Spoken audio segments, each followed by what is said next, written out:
अगर आप स्नोरिंग की समस्या से जूझ रहे हैं तो इस वीडियो के माध्यम से आप समझ सकते हैं कि आखिर स्नोरिंग होती कैसे है।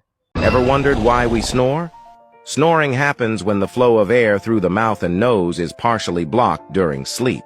This blockage causes the surrounding tissues to vibrate, producing that familiar snoring sound. But why does this blockage occur? Several reasons. Firstly, the position you sleep in matters. Sleeping on your back can make the tongue and soft tissues collapse to the back of your throat, causing a blockage. Secondly, being overweight can add extra tissue in the throat, narrowing the airway. Thirdly, alcohol and sedatives relax the muscles in your throat too much, leading to more vibrations. Even anatomy plays a role. Some people naturally have a narrower airway or an elongated uvula that vibrates more easily. Allergies, colds, and sinus infections can also block nasal passages, leading to snoring.